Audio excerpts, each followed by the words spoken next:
ever been in a relationship? Yes. So, have you ever gone through a heartbreak in your life? Yes, I have gone a nasty one. Back in 20, when I was in 4th year. Our attachments happened in a very funny way. We were supposed to go for attachment towards the end. Actually, being involved in the student leadership, I was one of those people who had proposed that idea, and the administration bought it. So we had agreed we finish our coursework, then go for attachment. I understand that's what has been embraced now. Yeah. So after some first month and some weeks of studies, the rectors went into strike. So now we sat down again and agreed, as we wait for rectors to come back, let's go for attachment. Okay. So fortunately, that time I was dating someone. Okay. And I don't like talking about that story, but eventually, nilimwachia because I had already paid the rent. Nilimwachia nyumba. What? Yes. What happened? Like, can you So, just touch on it a little bit? When I was in Nairobi, I noticed some changes of behavior and then some friends. And you see, now that I was a student leader, I told her, Nikinda, remember one day talking to her before we left, know that everything you do in this campus different. So after sometimes I had friends calling me, this is happening, this and this is happening. Until one time she was sick actually, and then I remember that time it was an odd day. I went there to see her, I went there to see her, and she complained of being sick. But to my thinking, having been a peer indicator, something I've never proved even now, I thought they were aftermaths of taking some pills, contraceptives. Okay. With the experience that I have had with reproductive care education. So it went on. When my attachment was coming almost to an end, I decided to suppress it. I told even my parents I would go back to school on Monday. My friends, even the ones that are calling me, this and this is happening. So when I went that Friday, when I went on that Friday, I met, when I reached at Kisii, I met with a friend of mine. Alikuwa ametoka kuendea gari Mombasa. So we had some argument. Wewe kwa nini kuniambia ulikuwa Nairobi, those small arguments. So akaniambia, let's go to one of the hotels and have something. And I met my girlfriend. There? Yes. In that hotel? Yes. But where you're bringing your friend? Yes, even today she doesn't know if I was there. You met her there alone? No, with someone else. With someone else? Yes.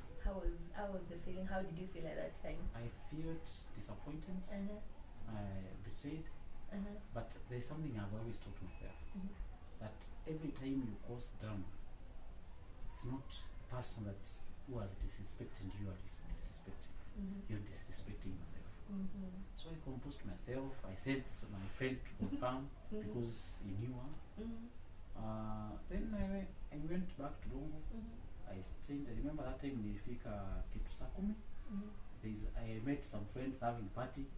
I joined the party, and then I slept in one of the hostels, one of the homes. But you know the astonishing thing is that even after seeing her there, I went to a place to confront. And then I had written to her a message. Nikiwa I think now. Nikamwambia niachie kifunguo. Hicho ndio know she's not in there. So I didn't have my key, and she's nowhere. So I just tested her. And from that time when you found her cheating on you, Yes. how long had you dated until that time? Almost 2 years. 2 years? Yes. 2 years relationship just went down like that? Yes. Did you talk to her about it? We talked, but not that basic that scenario. Because afterwards, nilikuja kupata some evidence. you know, there are some things you don't find regularly in your house. So as I was cleaning the house, because I tested and I don't want to know where you are. What I want is you to get me a key. She came, gave me a key. I went, opened the house. I told her, just shift your things. You just don't want to see your things there. Okay, how did she react? She never, let me surprise you, she never took her things out of my house until nikatoka hiyo shule. What? Yes. And she was coming. She was still coming to see you. She was coming out of nowhere. Unamuonea tu hapo. So one time, after now they had that incident of what I had found in the house, I asked her, no. Oh, you think I can cheat on you?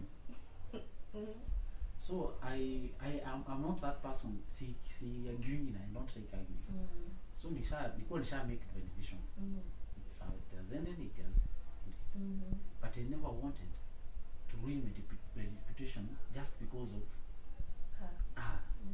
I have never wanted to feel very someone to allow someone to distort what yes. Okay. So after some time, that day, together town, and then we came back.